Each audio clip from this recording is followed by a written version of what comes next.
All right, we live.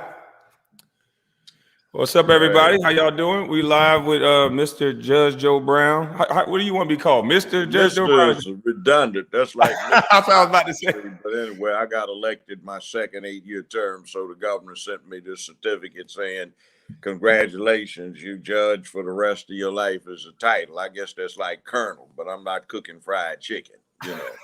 Barbecue got a new barbecue line, but Judge Joe work right. Okay. Besides, that's my performing name. Years ago, when SAG-AFTRA wanted to get me on board, I had to pick one. I couldn't pick my name, but they said Judge Joe will do fine, Judge Joe Brown. So that's me. Official title and performing title, and Well, welcome. Well, we're going to get right into it. I mean, I don't know if you've been abreast to what's going on with me. I started with a little misunderstanding with a former teammate and then a peer that I don't know really that good with Matt Barnes. I call him Becky with the good hair. But he invited me to his man parts after a simple disagreement that I tried to get them to correct behind the scenes. But if you understand how these gentlemen think, they're a little bit immature. So I brought you on. You want to put childish? Yeah. So I called them the go along, get along gang. So since I've been calling, I like that mug. I have a few of these. Oh, yeah, that's nice. Since I called them the go along, get along gang, I've been doxxed like no other. My family history has come out on the Breakfast Club. Jamel Hill has come out and spoken about me and then tried to have plausible deniability saying she was talking about a game. Just Stephen A. Smith saying a narrative that he wanted to say. And then now we have Dr. Boyce Watkins who inserted himself into it. So is there a go along, get along gang or no? Son, when you start trending, you start getting attention paid to you. And when in my generation, we'd say when somebody's half stepping, they try to slow everybody down and put concrete out there for them to get mired in when the concrete hasn't set. But if you just step on out, wipe your feet off, you can go do it. It's like dog shit, when you're dealing with dog shit, you got to avoid stepping in it. Yeah. But they try to put it in front of you, so you keep running into it. Yeah. My thing with the Breakfast Club is it's poisonous. Part of this agenda of pushing this narrative of LGBTQIA+, whatever in the hell it is right now. I don't have anything against somebody being gay. What you do in your own damn bedroom is your own damn business. But when you start trying to mess it up for everybody else, because you got a buttock to the show. Did you see that show? That whole crew, I challenged them to a debate. I said I'd whip their behinds, but they won't take the old man on. I know it'll be embarrassing. The old man whips all three of you one at a time. It's your option. Let's go someplace neutral where you don't ambush your guest and put all that rainbow shit in the background.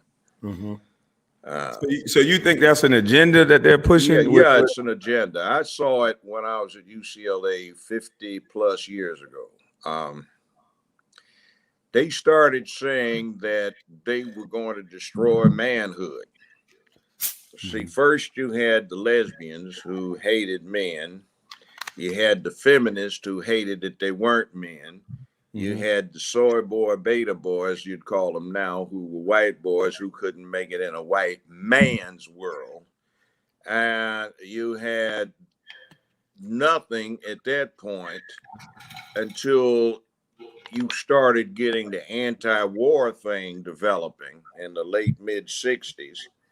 And they came up with this stupid idea that war is a man thing. So the way to stop war is to change the way boys are raised to men. And if you raise them like girls, so they wanted dolls and frilly stuff and were soft and emotional, that would keep boys from becoming warlike when they got to be men. So when you put that ballast into the mix, they started taking over. Now, a little slight history. I'm going to make it as quick as I can. No, take your time. The late 60s, color TV was bankrupting the major movie studios, Paramount, Warner Brothers, uh, MGM, and such like.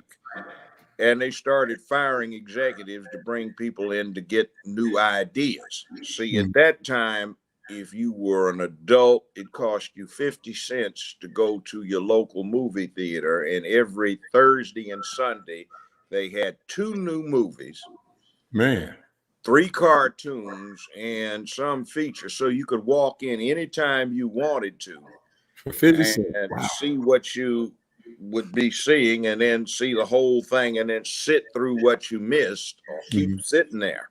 Yeah. And no matter how big a hit the movie was, every Thursday and Sunday they changed and had 2 more. So the studios are making like 120, 250 movies a year, and they all had the same cast of stars that were in every movie. Well, what they came up with was 2 things. They had these young, bright folk that were part of this crew that is going to destroy masculinity. Okay. And they said, wow, we have a market. Let's go after the black folk down at the bottom who are getting neglected. They have money to spend. And if we come up with what we term black exploitation movies, they'll come out. So the way to come out is appeal to the lowest common denominator. So let's glorify the pimps, hoes, drug dealers, thugs, bank robbers, gangsters, and everything else. Makes sense. Oh. And they started doing that, and they started glorifying dysfunction. And I heard them discussing this. They said, we need to start with 2 things. The black woman was the role model because she controlled her men the way they looked at it. And 2, if we start experimenting on black males and trying to see if we can take them down a notch. So instead of I'm black and I'm proud, Ungawa, black power, afro, and a beard, jeans, fatigue jacket, and ready for the revolution, they came out with Superfly in 1971-72, where this dude's got processed heads, driving a pimp mobile, selling drugs, and they make him a hero. They had Black Caesar with Fred the Hammer Williams, and that plot was he was a major drug dealer who was trying to become the only drug dealer, and he was killing and assassinating a whole lot of people. He became the hero, driving off in the limo into the sunset, smoking a big Cuban cigar. And see, they started doing that. Well, when you get this mix rolling, they also had another thing too, which was, let's take over the political parties. And you used to hear them on campus talking this nonsense all the time, where they'd get into the Republican Party and the Democratic Party. And the thing was, the Republican Party would work behind the scenes, or at least the ones that got in there. And in the Democratic Party, they'd be the voice. So from time to time, they would deliberately cause a lot of confusion. And when they caused a lot of confusion, then they could work behind the scenes and nobody would see. So slowly, they ran this propaganda, and the best propaganda engine in the whole world was doing it. I mean, even Adolf Hitler and Heinrich Himmler and Goebbels for the Nazis said, we have to model what we do on the American entertainment industry because it gets in so many people's heads, and we need to copy that methodology. Oh. Now, they did this, and for 50 years, they have propaganda glorifying dysfunction. Now, if you want to see the contrast from 1920 to 1940 is 20 years. That's the only time the Nazis had to work. This same group, using the methodology that the Nazis based theirs on, had 50 years, not 20. So we think in terms of their narrative with such foolish shit as toxic masculinity. That's not a word. Okay, homophobic, that's not a word. That's only 10 years old, you see.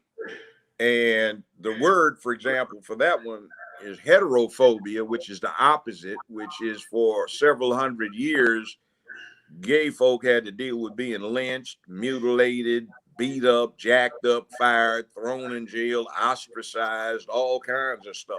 So one of the propaganda techniques that is very effective that the Nazis knew is flip the script. Accused your enemy of being like you or doing what you do.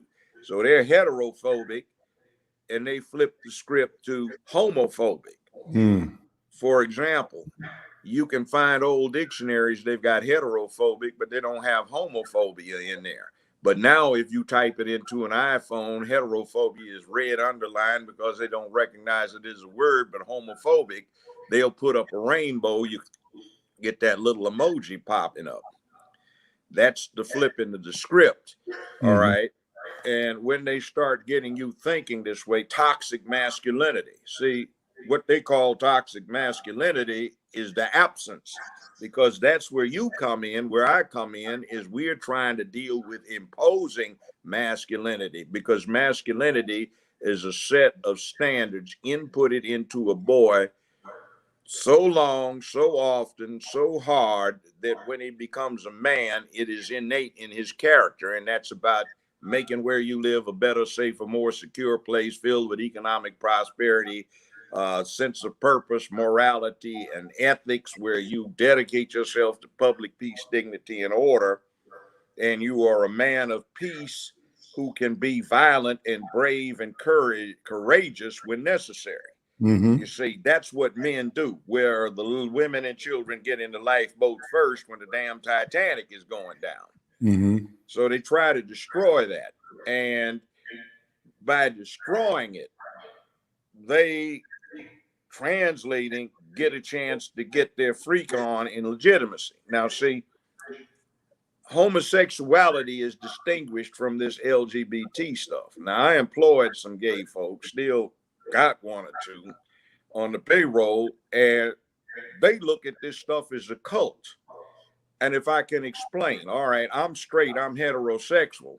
But when I see Lizzo the lizard hippo with her bare, fat, flabby ass trying to twerk in public, looking like a damn harlot in front of children, see, that's not right. When I look at Cardi B, who is a street walking hoe who brags about how she used to drug her tricks so she could rob them. Yeah, she did say that. See, that kind of thing put up as an exemplar of heterosexuality and normalcy. That is not normal. Something's wrong with it. Okay, a homosexual who is taking care of his business and his bedroom freak is his own business is different from some damn fools with a gay pride parade with nothing on but some leather chaps and their bare asses and dicks hung out with a bunch of children looking at them. See, there is a difference. In other words, keep your business to yourself. We don't know what the hell you're up to. I remember there was Paramount, when my show was with Paramount, there was an executive vice president who was in charge of PR. And my beautiful wife at the time, now ex-wife, I can't seem to keep them all that long. But anyway, they're expensive as shit. But look,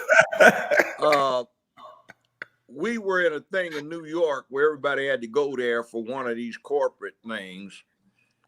And she and I got on the elevator to go up to where the meeting was going to be. This VP got on, and then this flamer got on, and the VP, who was admittedly gay, he jumped up and rushed off.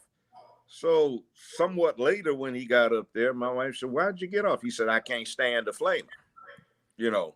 That's crazy, because my first cousin is gay, and he's able to he says stuff like that. And I'm like, yo, what you talking about? He was like, man, we don't like people that act like that. You know, he's gay, but sometimes he acts like a man, and then sometimes he doesn't. He explained it to me, but you know, I really don't understand it, but I don't try to. That's still my cousin. So, well, yeah, I know he talked like what you just said. He said, I don't like flamers.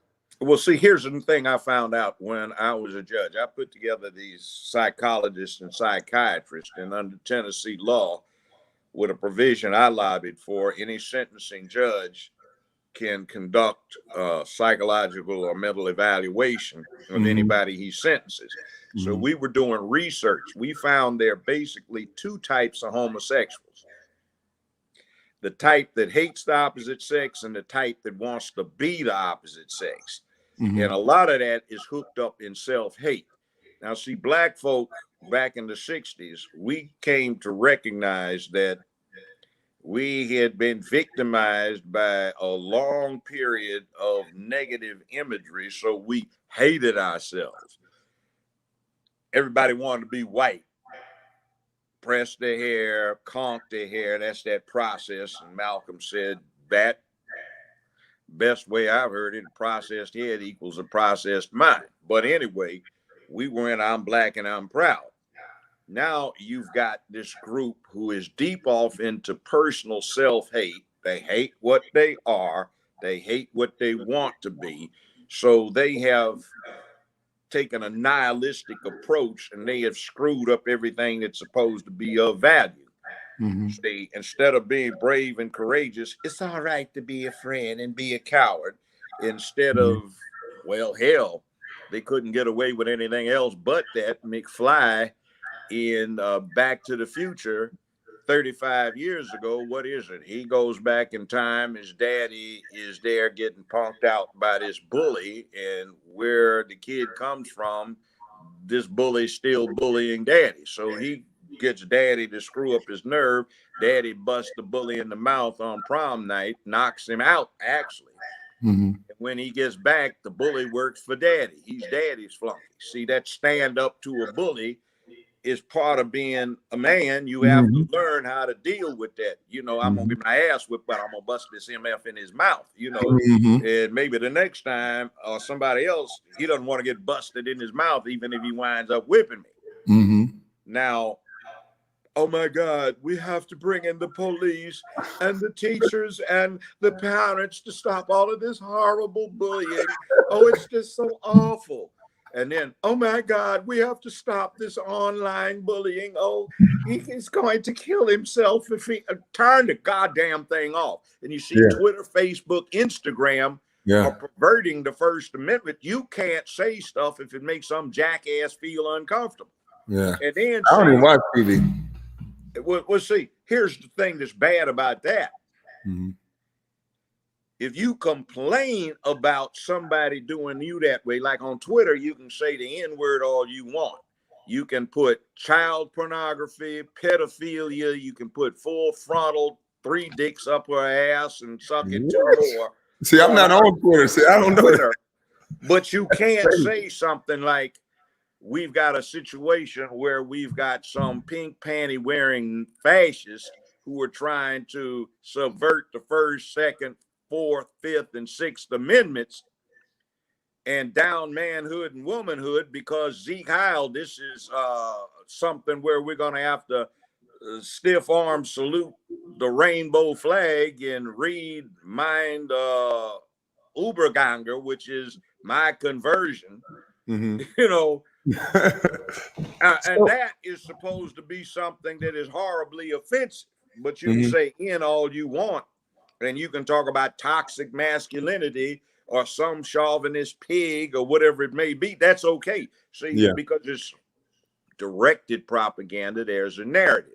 And the people that control Facebook, Twitter, Instagram, they're deep off into the rainbow, which is their business. But we fall for some more stupid propaganda, which is it's private, so they can do what they want.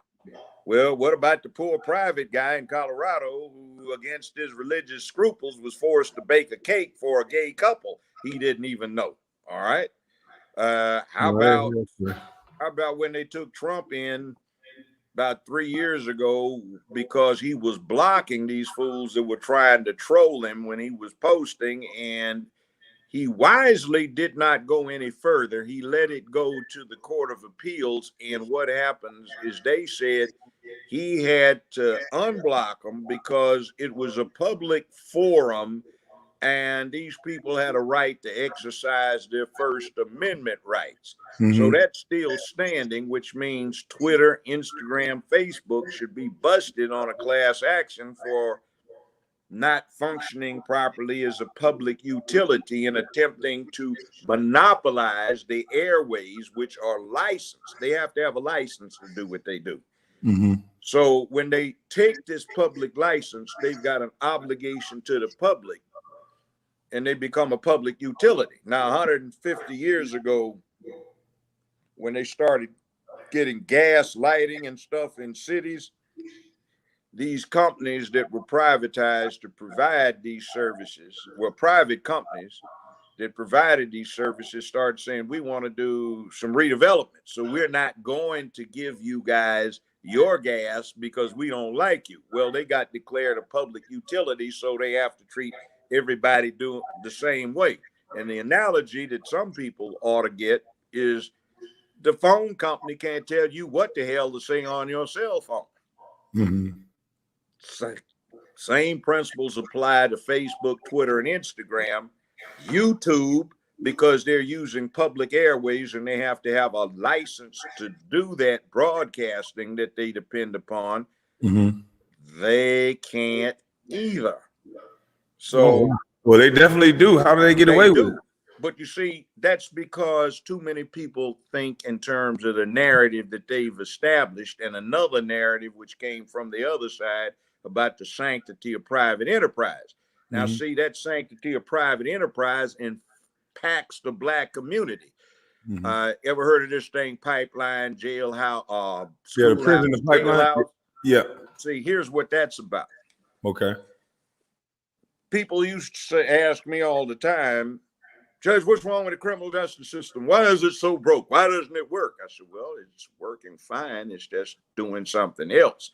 See, all of this nonsense about leave it to private enterprise to solve everything. Well, private enterprise is out to make a profit. That's what they're doing. Right. They're not out there to be doing good. And what happens is, due to industrial technology and computerization, a whole lot of ordinary people have been made obsolete.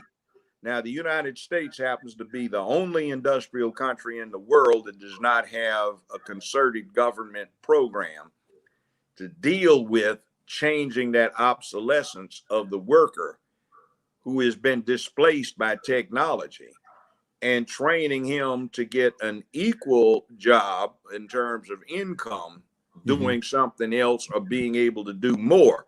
So we have a lot of surplus labor that is no longer necessary for the market. So labor is a commodity like wheat, corn, or cotton. And when you have a glut, you do three things: cut back production, subsidize and produce, or store the surplus.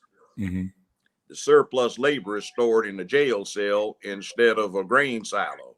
The subsidy is the public assistance check of one form or another. And the cutting back of production, the glorification of dysfunction, so the would-be labor units drop out, bang out, drug out, get knocked up too early, too often, develop inappropriate attitudes, lifestyles, worldviews. They don't have any vocational skills. They don't have any educational preparation. They're useless. And you have essentially another negative, because the public assistance goes to the female, because in a lot of states, an able-bodied man is not eligible for any kind of public assistance except unemployment. And he has to have worked long enough to get that.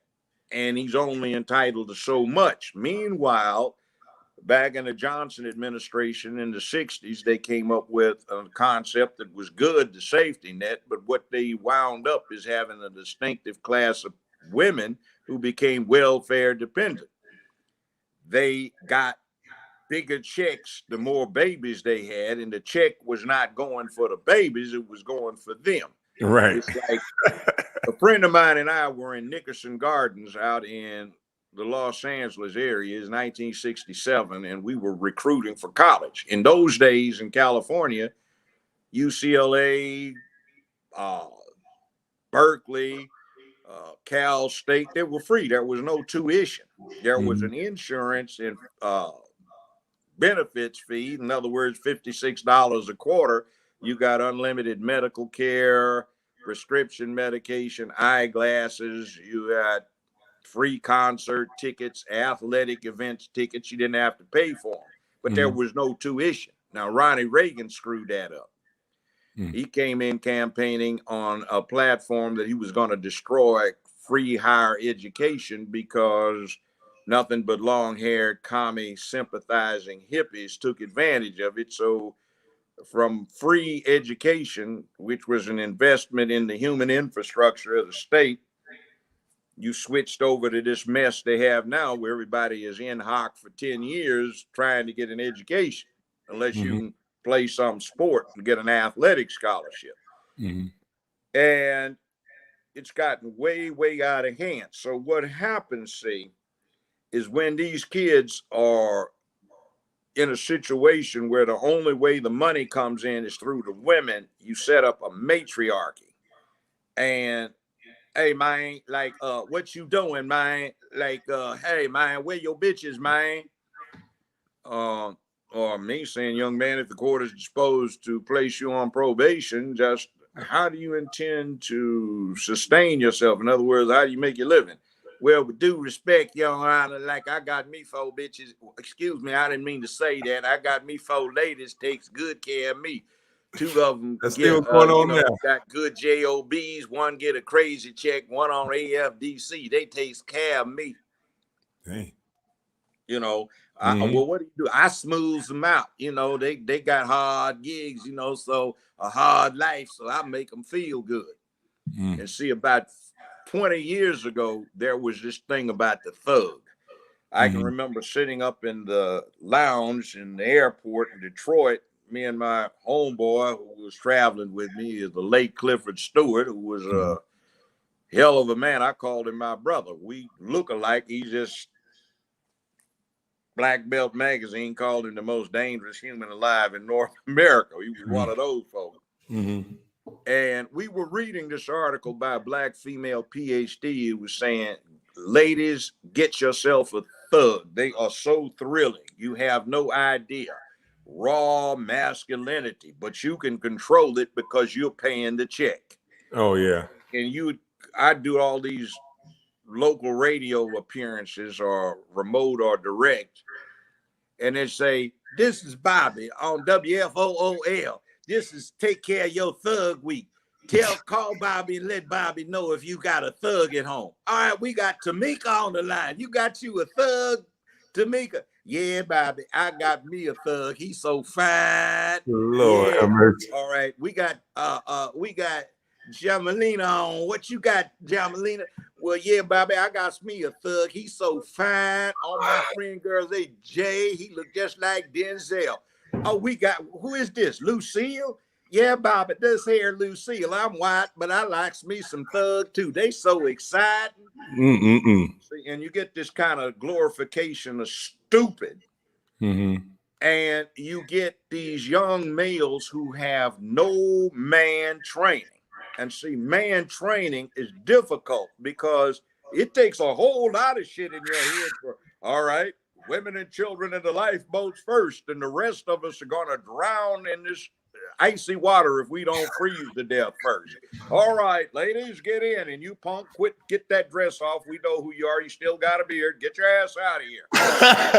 So, see, now they have this thing where they got these trans freaks, drag queens, and they want to put on a dress and put on bras and get in the lifeboats with the women and children. So get your ass out of here. And if you don't help get them down, we're going to throw you over there and charm the sharks so they'll go over there and eat your ass instead of bothering the women and children.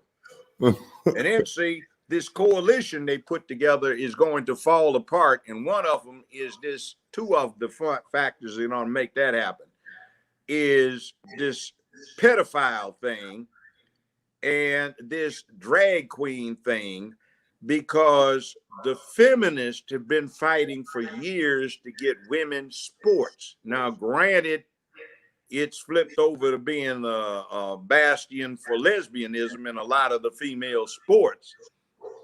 But when you let these boys jump in who can't compete against the boys of the guys and for varsity, and let them compete against the girls and still whip girl ass, that upsets the paradigm. Plus, they're going to kill one of these girls. I got a personal thing about it. Somebody's granddaughter I had last seen when she was like 10 or 11. She said, Uncle Joe, Uncle Joe. And I was in the parking lot of something like Lowe's, you know, one of these big hardware places.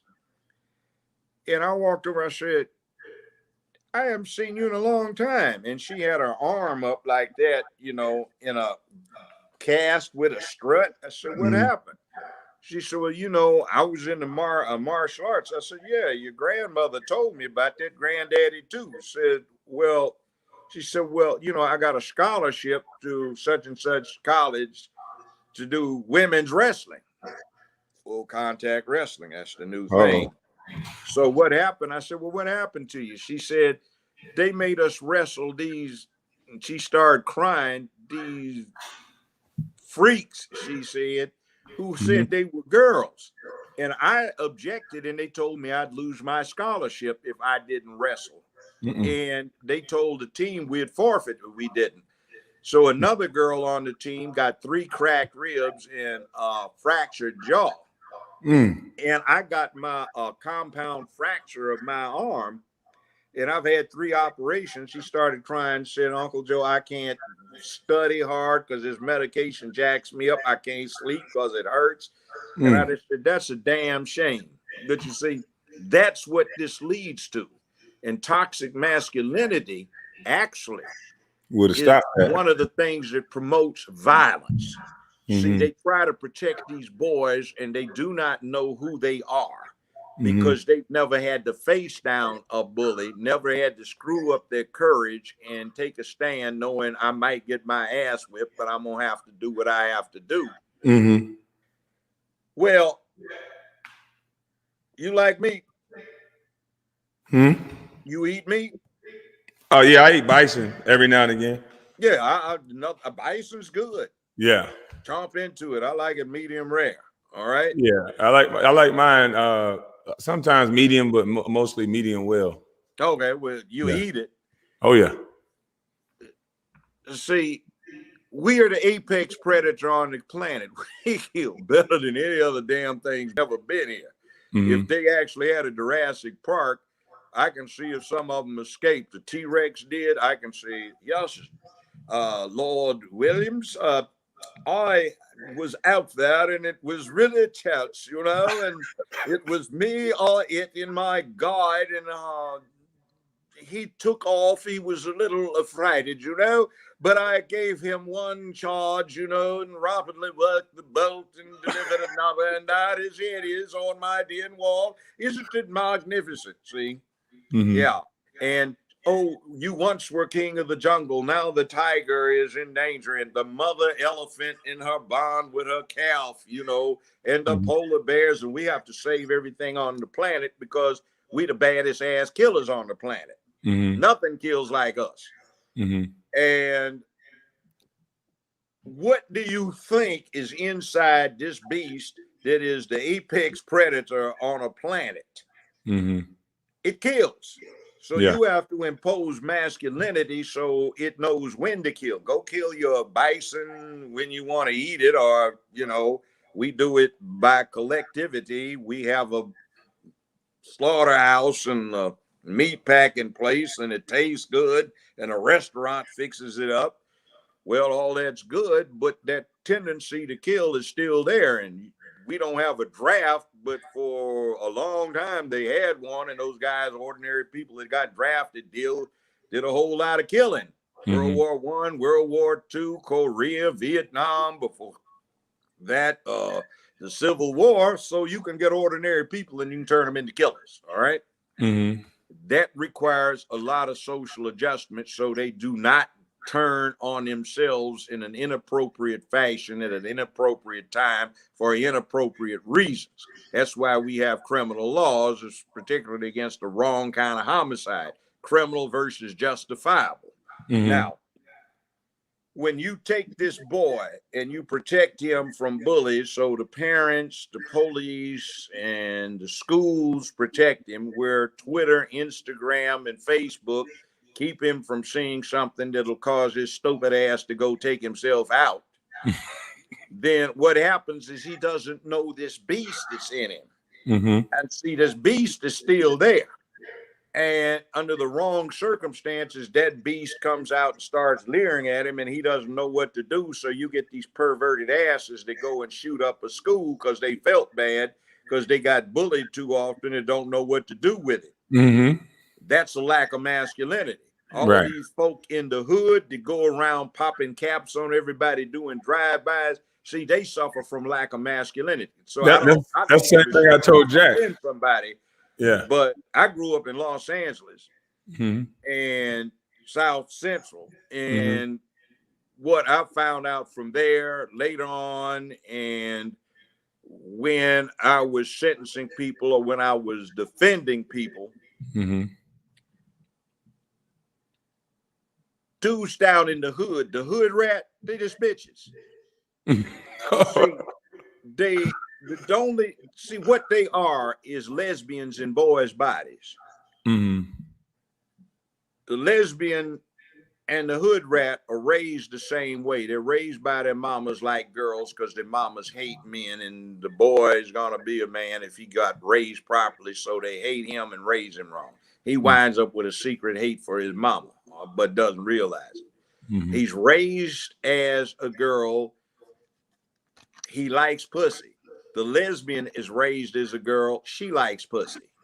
If the fairy godfag waved the magic wand over the lesbian and she woke up the next morning with a dick, there would be no difference between her and your typical hood rat thug trying to play OG.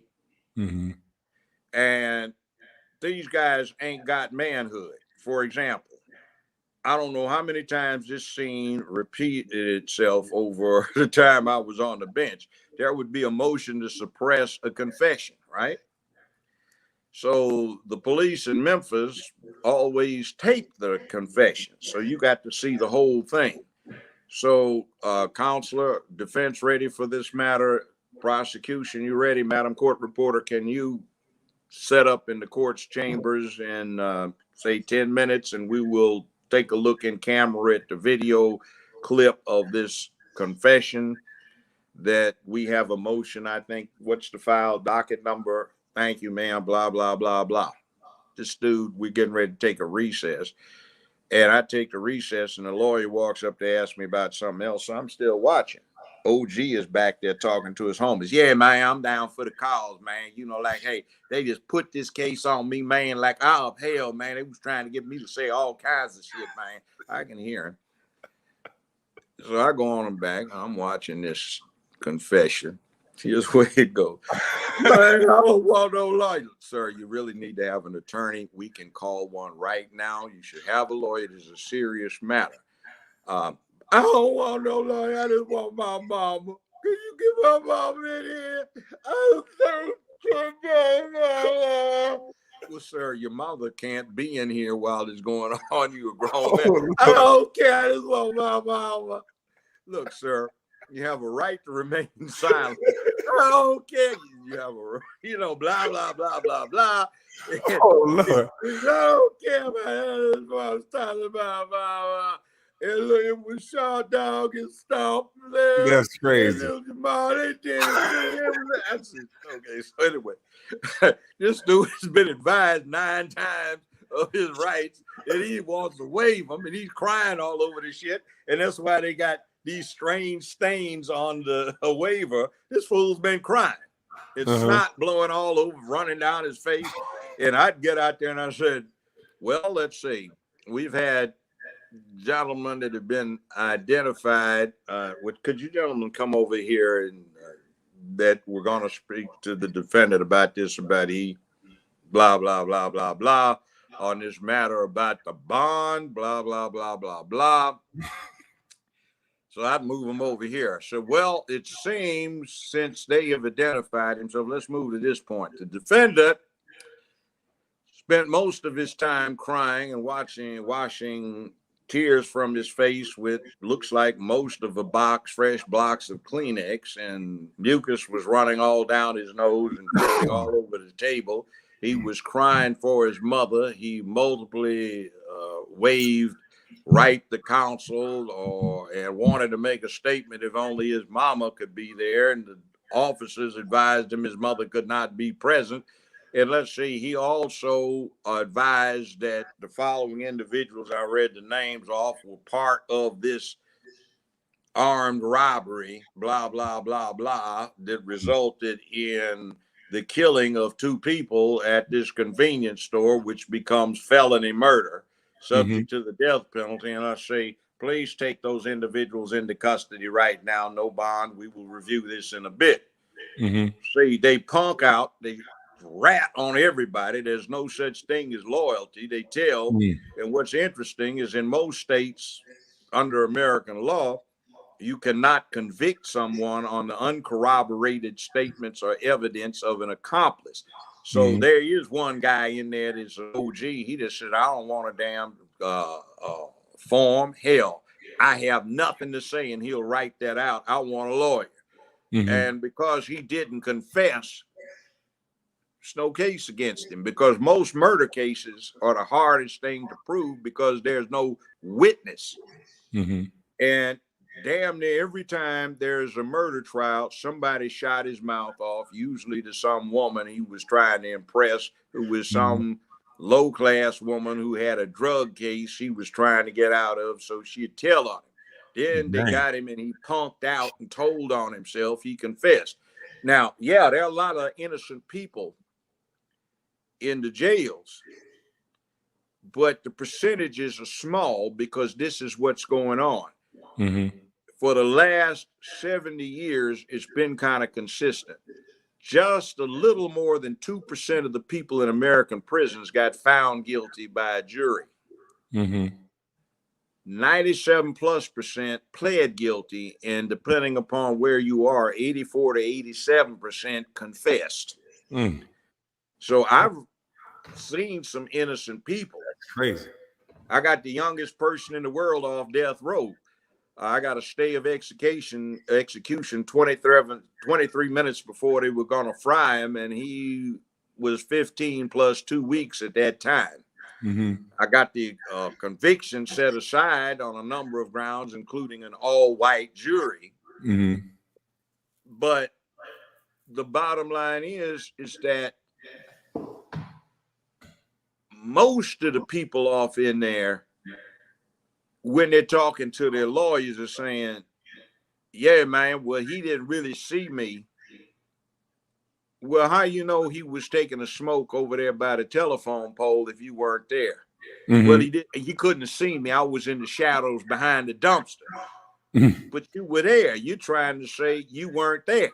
That's a matter of proof, but you were there. And by the way, 6 of the witnesses for the state knew you from high school.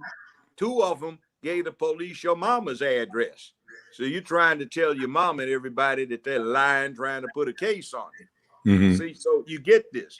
But when you get these people back in this system where they get put in jail, some people get it wrong. They just want that free labor, that slavery. You know, no, it's not. See, they don't want you to work, so there's no rehabilitation. If you work in the joint other than to have make work to keep you out of mischief by pressing license plates, if they rehabilitate you, when they let you out, you reglut the market. So what happens is when you're clowning around acting a damn fool, you cause your community to be chaotic, so your community cannot engage in collective self-help through the political process. And what happens is you take that community out of the loop. Now, there's still some entry-level jobs, but part of that cutting back of the labor by getting into somebody's head, man, fuck that shit. I ain't flipping no burgers at no Mickey D's. I got my bitches and hoes take care of me. What the fuck I'm gonna be up there doing that shit? I got plenty of merchandise to move. Motherfuckers love that shit. You know, got lots of gold to be worn and ladies to be played. You know, damn that. And then you get this other thing that's going around, bros before hoes. I don't understand that. That's because they ain't getting pussy. Now, see, let me say something about this. I played football in high school and college. to understand that. But I did have some sense. And see, you made a career of basketball because you actually were good at it. But you see, there's a whole lot of brothers can't shoot a goddamn basket, and they'd be out there sweating, playing instead of getting their heads in their books. And meanwhile, their girlfriends are frustrated. So I go fuck the girlfriends while they're out there getting sweaty. Yeah, got a lot of pussy, you know, goddamn. And I ain't gonna lie, I've devoted all of my adult life to the acquisition of enjoying that pussy. Damn, you know. But when you do that, you gotta be able to hang. So that means you gotta get prepped so you can take care of some business, so you can be about something other than trying to simp off of somebody. Right. So, you know. Man, that's crazy. You're a funny judge. You're the funniest judge I ever seen. Well, you know, really. When you get that dignified yes, and now, gentlemen, are we prepared to proceed to blah, blah, blah. See, yeah, you can play that. You have to have versatility. You know, when I'm judge, I'm fair and impartial, neutral and detached, you know, blind justice, except I ain't no bitch with one tit out to feed the needy and ain't stepping on no goddamn snake. But, you know, justice is blind, fair, and impartial. Yeah. Which has some interesting consequences that have results that people do not anticipate. I'll tell you one of those about Martin Luther King's assassination, which was not by James Earl Ray, but was ordered and concurred in by J. Edgar Hoover, and the FBI supplied the murder weapon and the ammunition. Whoa. And the shot came from the fire station, not the flop house, not the bushes. It was a two-man team. They recruited them from the Marine Corps sniping school at Quantico, Virginia, where the FBI has a training academy. Now, I'll get back to that, but you see, they hadn't expected me doing what I did to be neutral, fair, and impartial. They thought when the case got in front of me on random rotational assignment, I'd just go dog the dude out. But I just said he deserved justice. Let's see what the fuck happened. And it was not what the narrative says. But anyway, that's what happens when you get fair and impartial. But see, I'm fair and impartial when that's my job. I'm the referee, the umpire. When it comes to me outside of that, yeah, I have some opinions, and a whole lot of people I know got killed. I was in the building when John Huggins and Bunchy Carter got assassinated by those us folk at UCLA at high noon in Campbell Hall in the cafeteria in front of 42 witnesses. Dang. They kicked in, somebody else kicked in my door upstairs where I had an office on the third floor and put 4 bullets through the back of my chair, which I had set up so I'm facing out rather than toward the door, just for that purpose. Not for that purpose, but for some other reasons. And Elaine Brown and I were going back down the stairs when this shit went on, and they took off past us running out. They shot John in the back twice, point blank, killed him, but he wasn't dead yet. So he set up and had a .357. He popped 6 caps at them as they were fleeing and hit one of them in the back of the shoulder blade, but didn't stop him. And they kept going.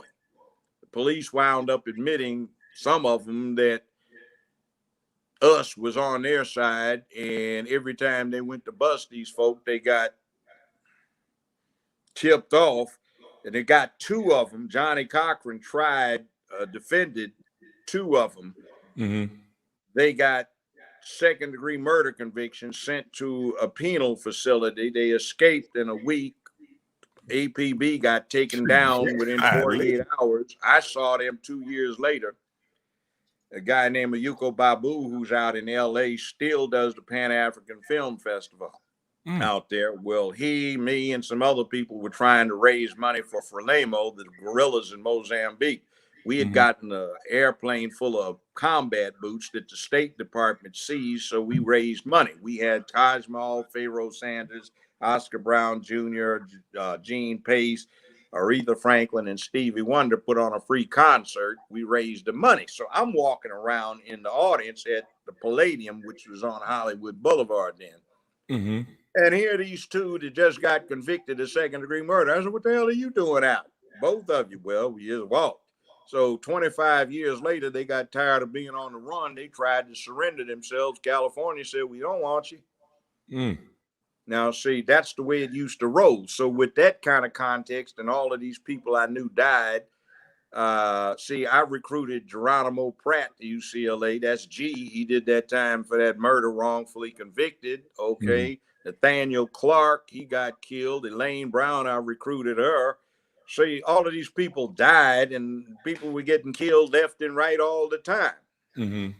Now, with that context, I hate these pimps and simps who get up trying to perpetrate about they're trying to be about black business and all they are is LGBT surrogates like the Black Caucus. And I look at the people like Al Sharpton, Cory Booker, Don Lemon, and crying Van Jones, I call CNN Crying Negro Network, and idiots like that. What you say is the Crying Negro Network? Yeah. Jesus Christ. You know, see, CNN has Anderson Cooper and did, dip his little sweet butt in the tea to make the tea. Then they squeeze Don Lemon's little sweet butt when his white husband isn't around and add lemon to it. And he had sugar from Van Jones and he cries a few tears in it to add a little unique character to the tea. Mm-hmm. So, they push this stuff too. See that narrative they do. Uh-huh. You got to think like they're trying to get Trump still for inciting a riot in D.C. What did he do? He told all these people to come and demonstrate, right? Mm-hmm. Well, the First Amendment, for those who've never read it, says you have a right that shall not be abridged to assemble and petition for redress of grievance. That means you have a demonstration, and the petition doesn't have to be in writing. It's been the law for 240 years. It can be by protest. You have a right to assemble, to petition, protest for redress of grievance. In other words, you got a problem you want fixed. That's all they did. Now, it's been long the law that if somebody independently decides to get unruly, you're not responsible for what they do as long as what you were advocating was peaceful. But on the other hand, look at Maxine Waters to show you there's an agenda.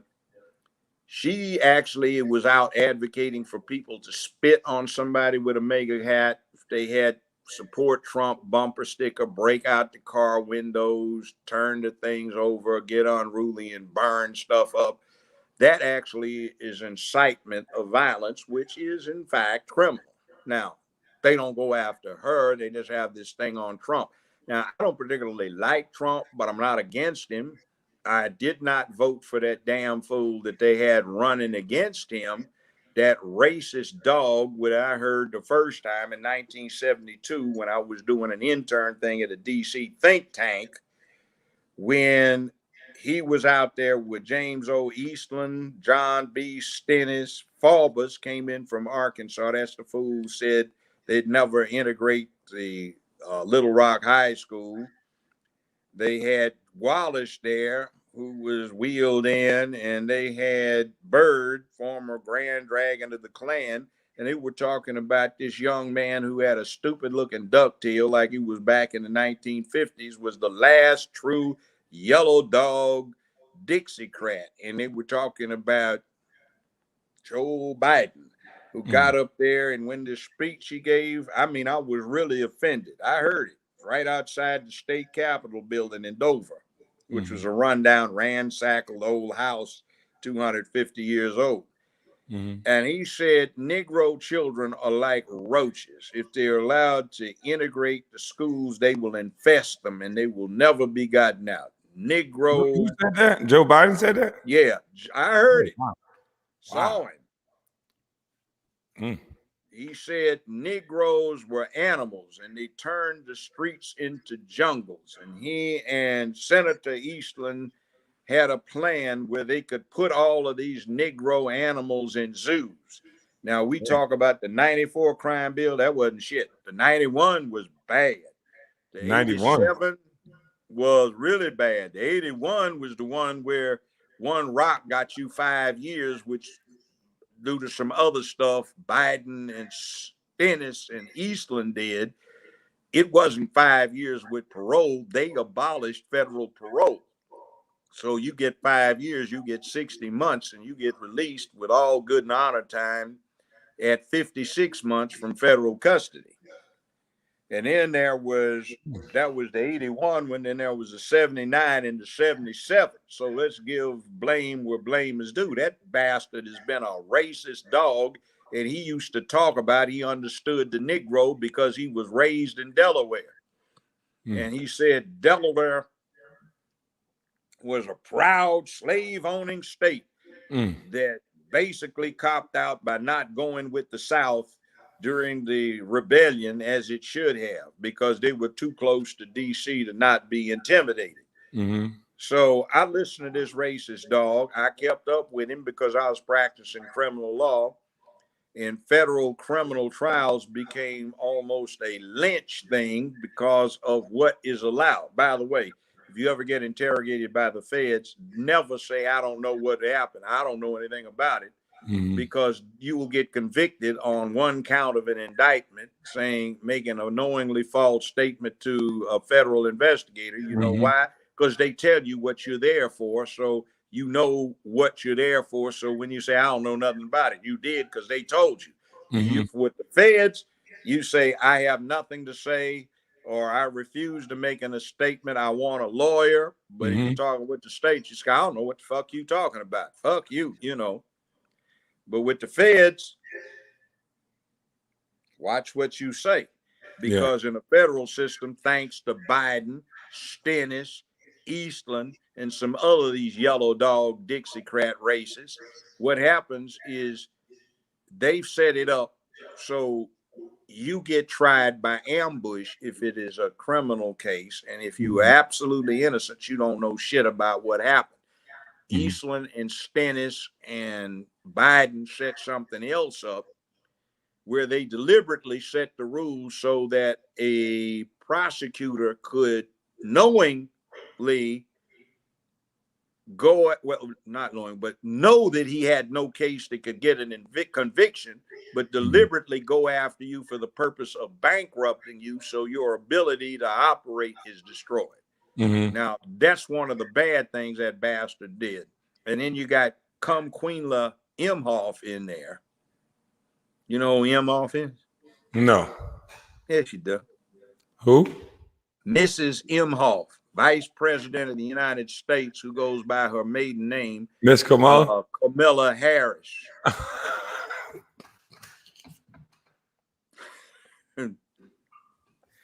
She's got 2 Jewish children she adopted. She married a Jewish husband who's got a interesting. I'm scared to talk about Kamala Harris. I'll let you have that one. No, she's a witch, and she is a corrupt witch. She's been corrupt her whole life, and she fucked her way to the top. Oh, Lord. They used to detail this witch in the LA Times with her sexual escapades. She fucked damn near everybody trying to get up. She used to be a frat hoe when she was at Howard. And she ain't black. You know, I ain't got nothing to do with this, Miss Harris. No, I mean, well, don't. But she's I don't know. I'm just listening. Well, here's the thing. I actually met her father in Jamaica. I was the guest, sat at the Governor General's table, and he was a professor. Okay. And he represents as a Hindu Brahmin. He admittedly has some Irish in him. All right. The person that Kamala Harris is saying is her black great-grandmother is, in fact, according to Daddy, in an article he wrote, which has now been cleaned up on the online edition of that magazine, was a Hindu house servant, not a black woman. So her mother is listed on her birth certificate as Caucasian, even though she's dark, but she's a Hindu Brahmin Tamil caste. Now, interestingly, do you know what the anthropological name is for what Kamala Harris and her parents are? No, sir. Indo hyphen Aryan. See, they are the original Aryans, but Adolf Hitler and his boys told a big lie. The blonde-haired, blue-eyed Aryans from the far north did not exist, never existed. They were the dark to swarthy to paper bag brown, dark-eyed, dark, coarse-haired Indo-Aryans from India. Those actually settled Germany, and some other people came in from the steppes that lightened everything up a bit. So that lie is being told. So you get the Aryan Brotherhood, the Aryan Nation. What's going on is the Aryans, they claim to be one with, look like Queen Harris. I guess what she did is, LA Times ranked her out. I was out in LA, when she was really I can see this article. Before that, she got out and they ran a thing that when she went to law school, Willie Brown, that was his mistress. They used to have guards. I heard about that, though. Where they had one I loved. It was a scene, Willie Brown sitting behind a desk with his tongue hang out, and Camilla is raising up after doing him, And they ran this thing where he got her a job with a medical supply company that did business with the city of San Francisco. He got her a gig for 15 hours a week for $72,000 a year. And you have to understand that was 35 years ago.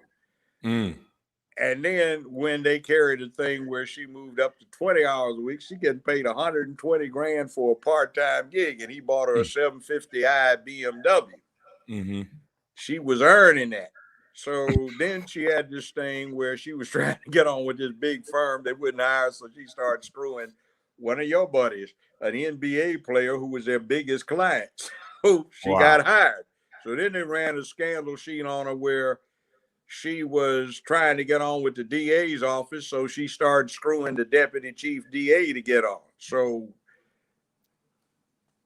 So what do you see? I mean, you have a lot of knowledge. As you can see, you got the chat going crazy. You have knowledge that span back 30, 40 years. So what do you 50, see? 50 years. Yeah. Sorry about that. So I graduated from college more than a half century ago. So it's been crazy. A while. That's crazy. So do you see it getting worse with the media propaganda, or do you see things changing? Okay. Yeah, it is. So you think it's getting worse? What happens is you've got some jackbooted, goop-stepping fascists who strong arm and take over the government. Then they take over the press, impose censorship, and they propagandize to stay in power. You had some pink panty-wearing fascists who, instead of goose-stepping, they switched and twitched.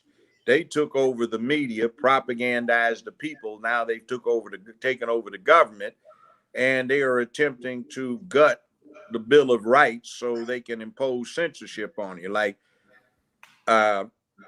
you can call somebody the N-word all you want, but if you slap them across the face, you might get your jaw broken if the brother punches you back. But that's not a hate crime. But then on the other hand, you say something about somebody Asian, now it's a hate crime. Say, okay, Asians are fine people.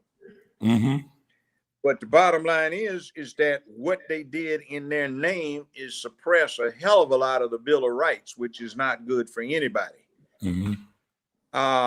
Interestingly enough, we've got a gay Jewish congressman for the 9th district, which embraces most of Memphis, Steve Cohen. And for the 6.5 terms he's been in representing a district that's 91% black, was a binding resolution to compel the congressional cafeteria to use paper straws. Now, he is chairman of the subcommittee that drafted the Asian Hate Protection Act.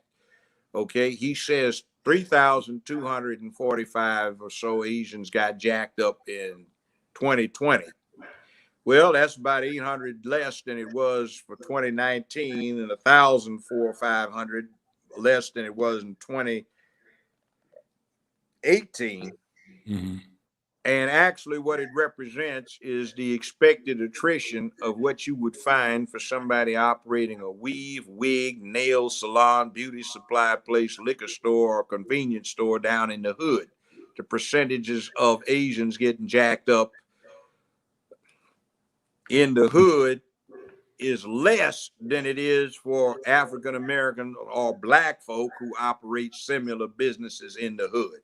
Mm-hmm. So it just goes with the territory, and it's got like 1, 2, 3, 4, 5, 6, 7, 8, 12 zeros in front of it, 8 zeros in front of it when you divide it by 360 million, which is the current U.S. population as per the last census. Mm-hmm. Somebody tried to call me. Anyway, see, this is one of the things that we have to deal with is bait and switch. Like Mm-hmm. the Equality Act, that has nothing to do with equality. If you recall, it was called the Anti-Lynch Bill when Queenla and Cory Booker decided to label something that had been tabled since 1997 when this clown, Juicy Jesse, up in Chicago pulled off that fake assault thing. And see, it's crazy. Yeah.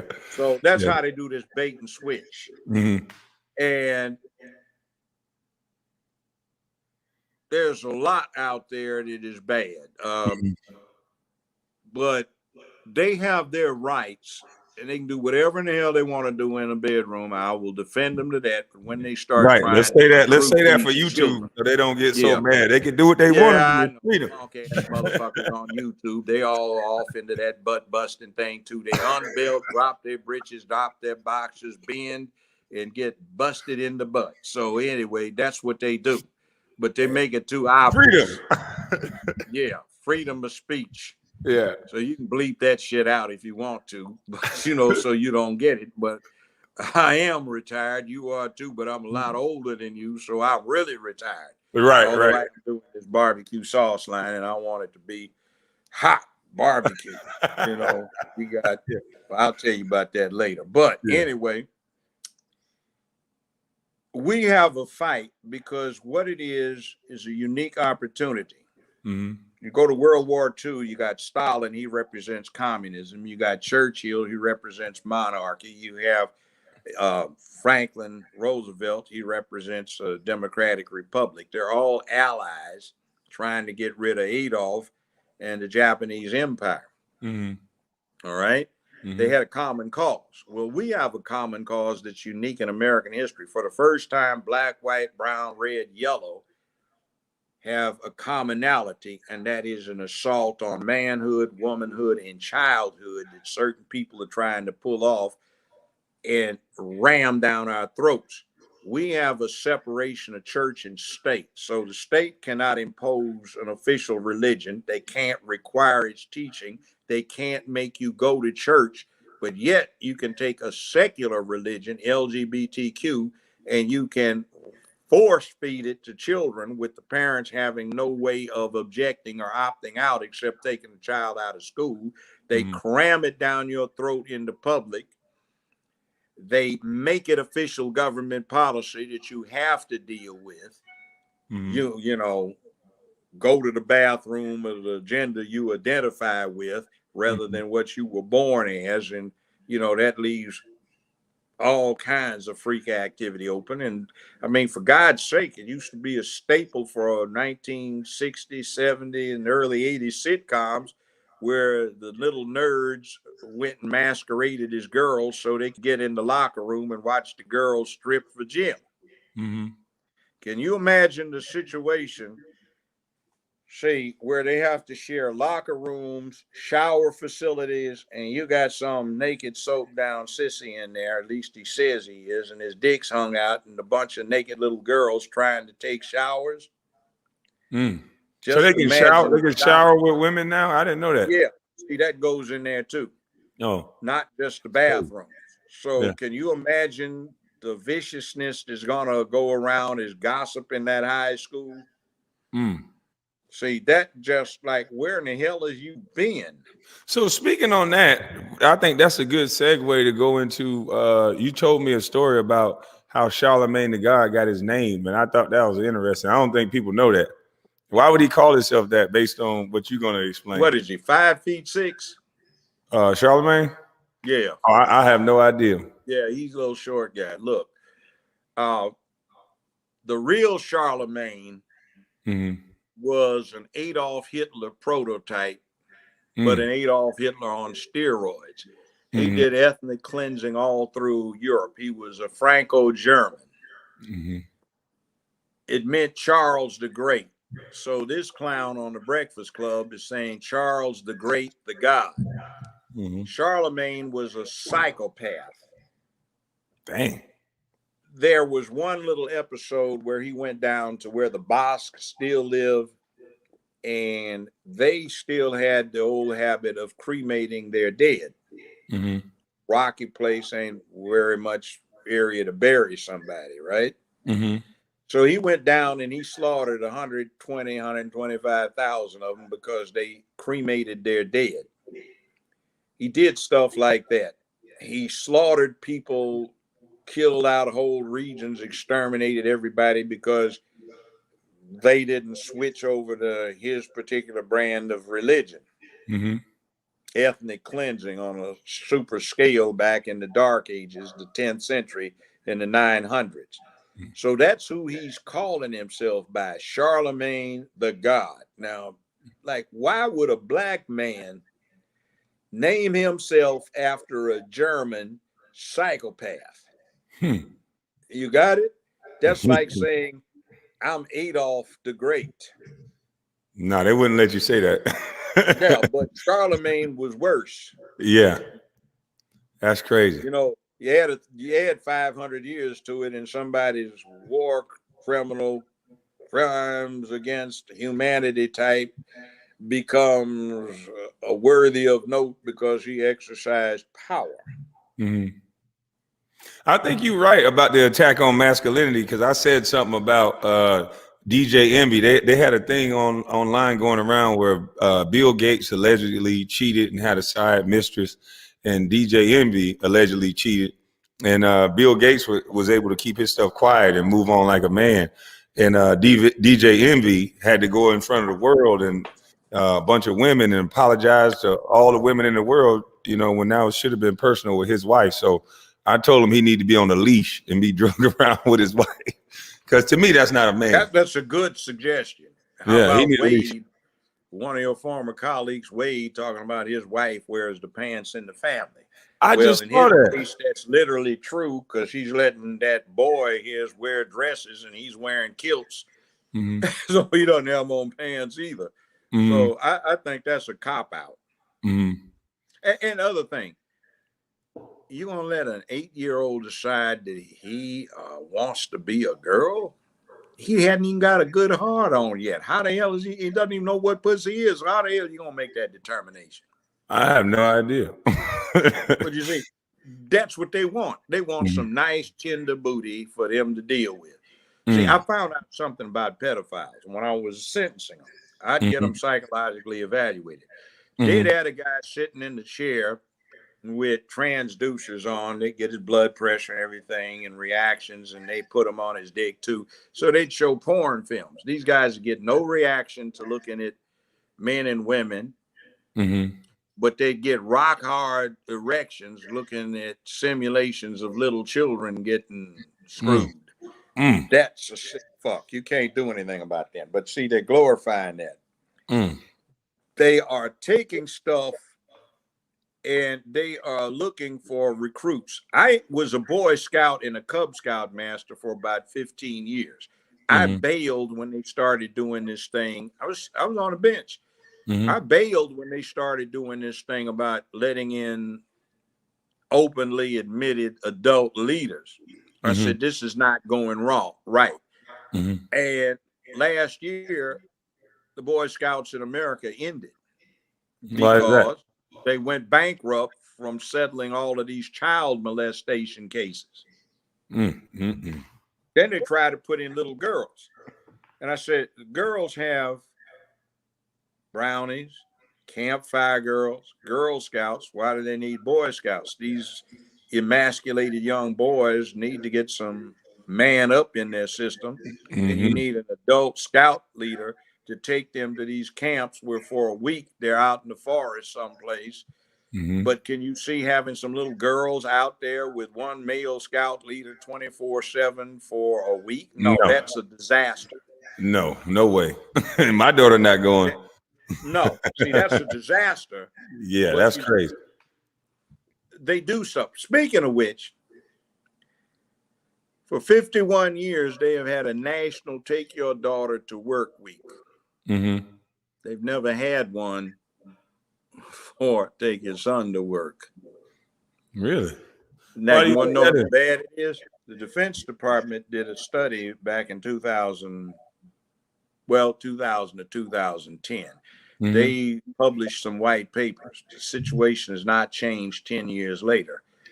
For the 21st century, on average, only 28% of each year's high school graduates are male. That includes all ethnicities in the country. Only 34% of the college undergraduates are male. Only 36% of the college graduate students are male. Only 44% of the workforce is male. And although they still have this myth of women getting paid less than men for the same job, they have not published the fact that that has reversed. For 35 and under, the women get paid more for the same jobs than the men do. And, you know, Silicon Valley has had quite a few settlements they have had to pay out because the men were not paid what the women were getting paid for comparable jobs. So, man, that's crazy. You also have another problem which bothers me. Survey after survey, there are more boy virgins 25 and under than there are girl virgins 25 and under. Boys ain't getting pussy. That's why they so mad. Well, yeah, but yeah, and then the other thing too is, see, on the LGBT thing, nationally, survey after survey says a little less than 5.6% of the American public LGBT. That means shit. You got 94% that aren't. For those 55 and older, the percentage, depending upon the survey, ranges from about 1.5% to 2%. For those 18 to 25, the percentage is 16%, which is probably why, or hooked up with why they ain't getting laid by girls anyway. So some guys are getting all the nookie and some ain't getting any. And that's another thing that the feminists have set in play that is going to come back and bite them, is this incel shit, where these guys want to take women out because the women won't lay them, and hell, they don't know how to get laid. Yeah, you know, you're gonna have to make a lot of money. Yeah. So well, how do you think money? They can't get it. See, they and still can't get it now. No, they can't get it. And see, there's this thing now going around. What money got to do with it, man? You sit there, judge, bad mouthing my family situation. My woman and I, we got 150,000. I don't make but 30, but she make 120. Well, man, you simping. You ain't pulling down your load, dude. What you doing? You useless. You making 30 grand and your woman making 120. You ain't shit. Well, I'll make her feel good. Fuck that. That's just playing gigolo. So how do you think the media tie in with what you're saying? How like what have you seen in the media that you can make it plain for people to see? Like, okay, let me give it this. I was on the Oscar and the Emmy board because of what I was doing with this show for 15 years. I could vote on the Oscar recipients, make motions and all that shit. So I would get all of these emails, and they had a little funny looking stop sign that was kind of yellow with pale green and pink and stuff on it. And I didn't know what it was because it didn't have anything on it. So I clicked on it. It was LGBTQ site, right? So they were explaining this stuff. And they were talking about how this thing worked. And they were bragging that between 85 and 90% of all people that worked in Hollywood were LGBTQ, etc., practitioners, not just supporters. And they'd list them. And the list is surprising. So what happens is when you go to Hollywood, and I know this from experience, with the exception of the cameraman, maybe the sound people, 9 out of every 10 people you deal with are on the dark side. They go that way. And one of the worst jobs I ever had in my life was working in Hollywood for 15 years. I've never seen such a bunch of male and female vicious bitches who backstabbed, tried to cut throats, didn't have the nerve to confront you straight up, but would try to destroy you, pull off all kinds of dirty tricks. And I had to watch my six day in, day out. That's what they're doing to me now. Yeah, now they're hanging on to every word that I say, and I'm pretty sure they're gonna hang on to every word. No, not just hanging on the word, actually doing shit like this. The show gets sued. They intercept service of process, so you don't know about it.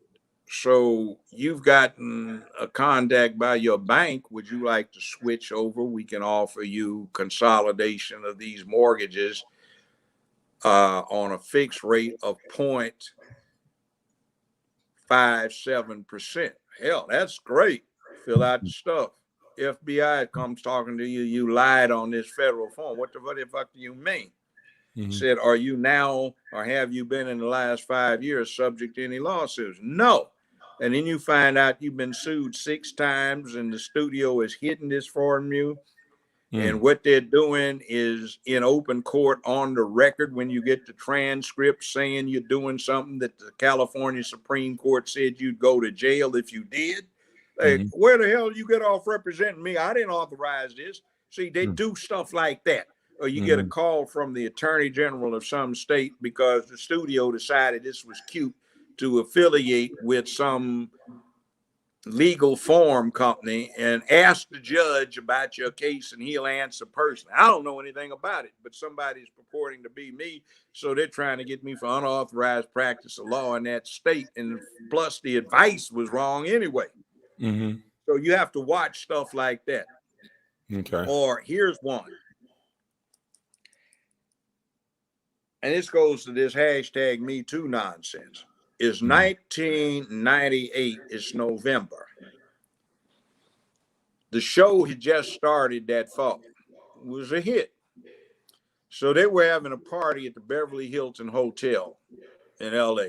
Big party. I'm a bachelor, man. I'm looking at all these fine movie stars and soap opera stars. And they look good, man. You know.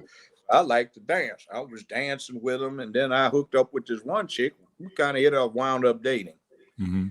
So she excused herself to go to the ladies' room. She comes back. She says, do you know that dude over there, the tall guy in the gray suit? I said, yeah. He's the CEO. Name was Larry Little. Big Ticket Television. That's who got me for the first year. All right. He said he walked up to me and offered me $2,000 in cash if I would sign something he had written up that you were trying to feel on me. I said, what? So we went around and found all the other women that I had danced with that we could find. And she got statements saying that he had made the approach to her to do the same thing, offering them cash if they would say I was doing something inappropriate. They wouldn't. I guess I made a good impression. I guess I was fine to them back in those days, you know. Ain't what I used to be. Not as good as I used to be, but most of the time I'm better than I ever was. But anyway, that's what I'm talking about. You understand that when you get old. But anyhow, what wound up happening is they were stealing, embezzling money. This clown embezzled $25 million from the show. So he was trying to make it go away. That's like Mel Brooks's The Producers. The theme was, is if the show flopped, you could steal more money than you could make if it was a hit. So I hired this woman for PR, paid her $250,000 to go deal with it. She saved it. We saved it by doing our own PR. And we set a trap for her. What the trap was is she and I invented a fictional woman. We filled out affidavits, had them notarized in front of a notary, sealed it, took the sealed copy and filed it with Human Resources. Okay. We kept doing this as the plot thickened. So the storyline simplified was that she went and talked to this clown's wife and somebody else's wife and told them that this woman was complaining that I was being inappropriate to her. Well, I got called over to a meeting with the CEO of then Paramount, a guy named Gary McCluggage, an idiot. And they present me with this complaint signed by this fictional woman. So I started laughing. I had my agent walk outside. So I had them bring the box over from Human Resources, and I brought my PR person in there. And Lord, she was fine. She was Miss Washington, D.C. one time. First runner up for Miss America. God damn, she was fine. Anyway, so when they opened this shit up, we started smiling and they started getting that turned real red looking like, oh shit. So they weren't there 6 weeks later, but I was for 13 and a half more years. I mean, and it's really crazy stuff that they did. I mean, you have no idea how crazy that shit got. Now you scared me. I grew up in Los Angeles, so I had all these sources. Yeah. So they thought I was ignorant. See, there's one thing about California. It'll open your eyes. Now, in the South, they're used to having slaves and black folk do stuff for them. So they'll acknowledge that you can use your head or you have skills they don't have. California, I never met a white boy in California who would admit there was anything that he couldn't do better than you, even play basketball or football. Doesn't make any difference. So they would continuously try to underrate what they got. So I would just use my sources and I'd keep jacking them up. Like, okay, fuck you, I quit. And then get up on that long conference table at Paramount, try to scuff the hell out of it with some cowboy boots and say, now, motherfuckers, let me take this seat right here. That little cute little girl out there, she's got on a green skirt. You brought her in here, flipped her up, and you all fucked her, and all of you married. But there's some checks I have certified copies of here. Don't ask how I got it. You can think about it. But here, you want to check it? I have copies. And you signed these checks to pay her off. And then, they were stealing Paramount equipment and renting it back to Paramount. They were hooked up with Heidi Fleisch's whole house off of Hollywood Boulevard and, all kinds of crazy crap. So date rape and paying off pedophile nonsense, So I had it all. Wow. Won't tell you how I got it. I'll tell you in person, but I'm not going to say it on the air. But anyway, fuck you. And they had to leave, and I was still there. So Paramount had too many nepotistic situations where somebody was screwing somebody's husband, and they were somebody's husband. Or scissoring with somebody's wife, and they were somebody's wife. Oh, man. And Viacom switched it all over to CBS. Now, they put me in a special unit with Judge Judy, Oprah Winfrey, and Dr. Phil. Roger King, who had discovered Phil and Oprah. Oprah didn't discover Phil. Roger King did.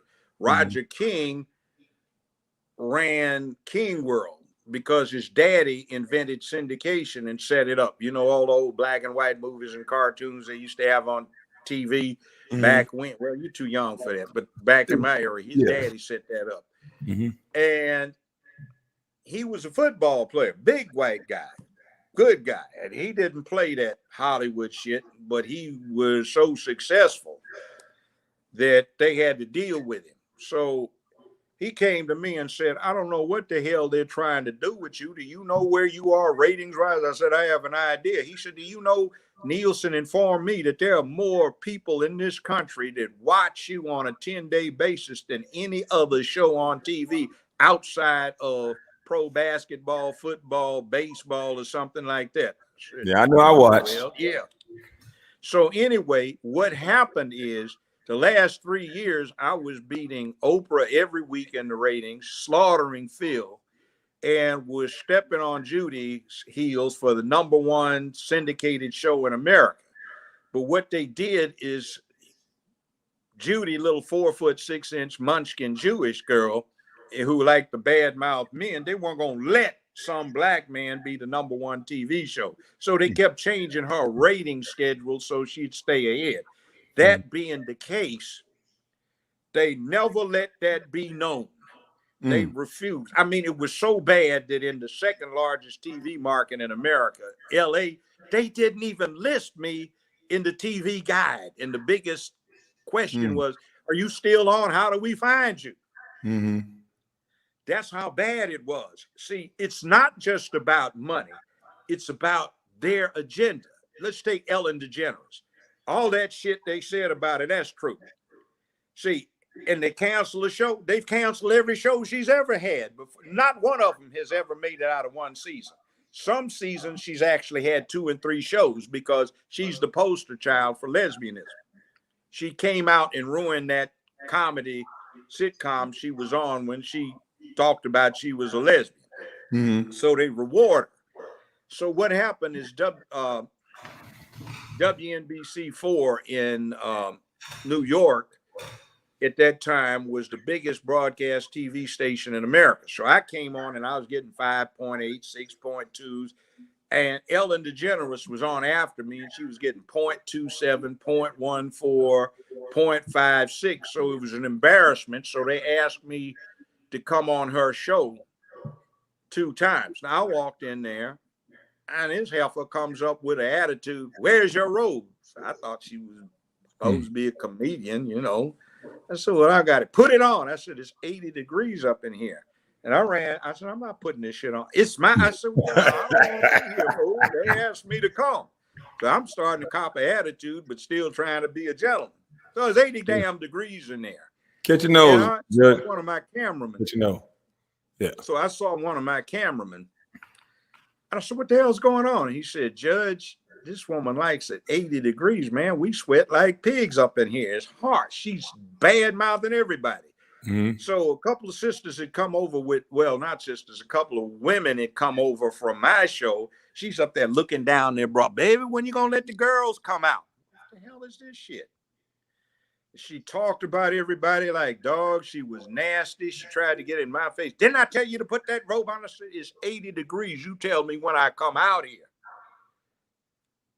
So he come out. So I put it on and then sat around. So I said, did I tell you? I said, you go to hell. I said, you witch. So I said, guys, let's go. Let's get the fuck out of here. I'm gone. Judge, come back. So they had called all the way from, Judge, please bear with it. We need you. Yeah. So I bore with him and I say, you a miserable ass heifer. And the first time she ever broke 1.0 was the 2 times I was on her show the next 2 days, but the ratings dropped right back to 0, nothing, and they canceled the show. But 4 weeks after that, they gave her another one. Now, I used to live in a place called Ojai, California.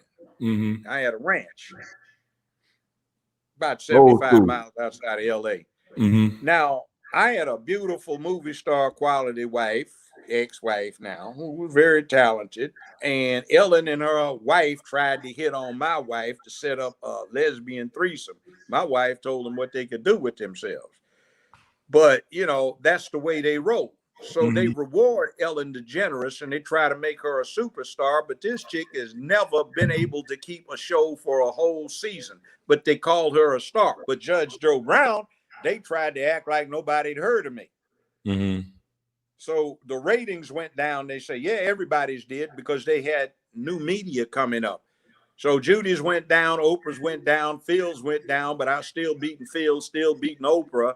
and stepping on Judy's heels. So they come up with me asking me to take an IOU for $28 million from CBS, talking about everybody's taking a hit. And I say, you're lying dogs, because I bought some shares of stock in CBS, which I've sold since. But the bottom line is that when you get these shares of stock, you get the stockholders newsletter. And if you ever get to working with a company, do that so you can see what's going on. So they're saying I'm the most profitable operation CBS has through its syndication department and all of CBS, because I had such massive ratings, and the type of people that wanted to advertise on my show sold Maybachs, Mercedes, BMWs, and stuff like that, Cadillacs, Lincolns, and so forth. So there was a lot of revenue coming in.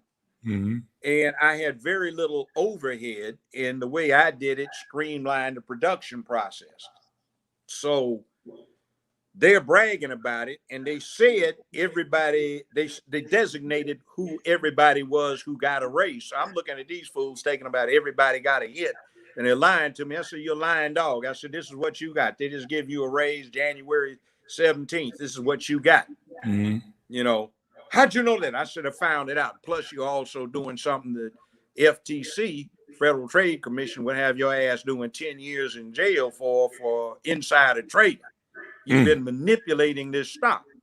Just like announcing that the dividend is going to drop from 27 cents down to a nickel. So the stock price, this actually happened, dropped from $68 a share down to $32 a share. These executives had a plan with CBS so they would loan them the money that could be paid back within 6 months interest free. Mm-hmm. So they bought up all of the stock that they could. CBS bought up $280-some million of its own stock at $32 a share, which, as per the intention, had dropped from 68 to 32 because of the announcement the dividend would be cut to a nickel. Well, as soon as they bought this huge load of stock, it jumped up to $64 a share, and everybody dumped their shares. So they got the equivalent of all of this stock for free that they converted to cash. So that was a hustle. That could get you 10 years in the federal penitentiary. And one of them even admitted it to me. So I was holding that over him. So I just said, that's 15 years. I'm tired of this shit. You know, I'm retired. I can even collect full Social Security. Fuck you. I'm out of here. I quit. So that's You don't play no games. You don't play no games, do you? No, I mean, they did like shit they do. They wanted to impress me, and they forgot I went to UCLA law school. Okay. And I grew up in Los Angeles, so they wanted to impress me by introducing me to all of these LA Superior Court judges. They had 14 of them there, and 9 of them I had recruited to law school. So they already knew me, and they didn't realize that they knew me. And I'd like you to meet Judge so-and-so. Joe, what's going on, man? I haven't seen you in years, man. Thank you for what you... Okay. And then they had one fine one. Oh, Lord, she was fine. Is fine. She was chief administrative law judge for LA County Superior Court. And I'd like you to meet Judge so-and-so, chief administrative judge for LA County Superior Court. She started grinning through all around me, kissed me on the lips, you know. Uh-oh. It's so good. And I said, you see what they're doing? She said, this is obnoxious, trying to act like... She said, should I tell them how I know you? So she did. Oh, my God. Would make the hashtag Me Too folk go freak, you know. But she said, he's why I am where I am right now. He said he was going to spank me if I didn't go to law school, and I told him I wouldn't. He pulled up my little mini skirt, popped me on my bare ass until I decided. I said, I'll go. So, oh, my God. Allegedly. Oh, it felt so good. I almost came. All right. Wow. You know, so they got real proof. See, shit happened in the real world. See, you guys don't have it the way we used to. Right. In the 1960s, they had invented birth control pill. Nobody was getting knocked up. Everybody was taking the pill, and they had the sexual revolution. I mean, you could walk into a fast food place and, hey, do you want dessert? They would run this spiel down. Yeah, but it's not up there. Oh, you mean me? Yeah. Well, you have a car? Yeah, that's what I got. You got a big back seat? Well, I'll be off in 17 minutes for my break. You want to hook me up? So we go out and have sex, come back. You couldn't catch anything, that a shot of penicillin wouldn't clear the symptoms up within 1 hour, you know, and you cured in a week. So we got a lot of pussy, you know. You know, somebody, I was sitting at a table about 3 years ago with some homeboys. We were listening to some young lady that was bragging about he had laid 6 women. And we were laughing. We said, well, what's so funny, old brother? So we used to fuck that many women in 1 week, man. Damn. Yeah, but 6? Damn, man. You're deprived, brother. Damn. Hey. And Will Chamberlain wrote this book. He said he had 10,000 women plus he had slept with. He wasn't lying. You could do that. Wow. Yes. I mean, everybody I know had hundreds of women. Wow. It wasn't 10, 15, 20. I mean, you can't even remember them. I remember one woman slapped the shit out of me. I was talking to her. She said, fool, you already fucked me 3 or 4 times. You forgot? I'm sorry, baby. Maybe I was wasted or something, you know. Damn, you changed your hair. Damn, I'm sorry. You said, but you can do it again. I said, okay, I want to get this time. I didn't know you was a comedian and a judge. Fun, man. Yeah. Well, now you scared. I'm scared that you. Everybody's scared to really approach a girl because everything is so sensitive now. You don't know what to say. You're scared to buy them a drink. It's almost like you gotta let them do all the work. See, I go out with ladies from say 35 on up to 70. That's my age range. The older you get, the broader your range is. 135 till they get 40, they really don't have good sense. Mm-hmm. Now,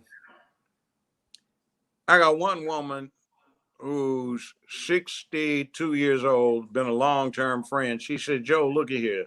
I've been working out, still work out, and I'm in my 60s. She looked better than a whole lot of sisters.